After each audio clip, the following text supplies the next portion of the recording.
On the United Nations and the UN Security Council, no other circumstance other than the post-war situation would have made the current structure of the UN, and more particularly, the UN Security Council, and that is the 5 permanent members with individual powers, an acceptable peace and security architecture.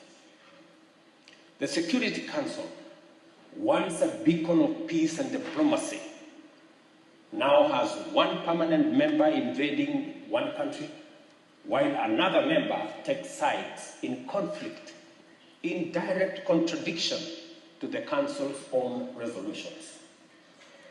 Yet today, the permanent members live in denial and resist reform, even as the Security Council becomes less and less legitimate and its relevance is being put to question.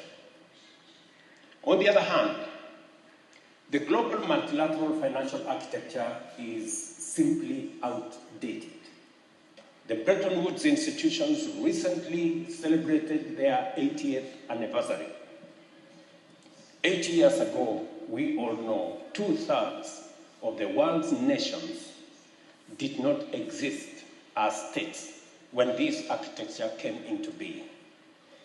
The IMF was established to buttress the gold standard, fixed exchange rate system, a system that collapsed 50 years ago.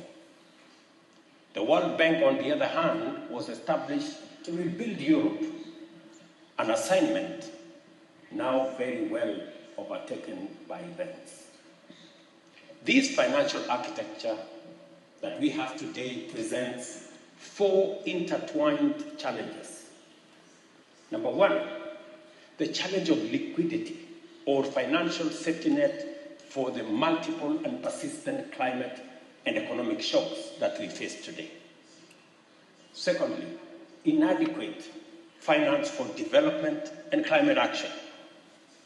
And number 3, cost of capital, what we are calling the great financial divide. And lastly, the problem of recurring debt crisis in developing countries, which is a consequence of the first 3.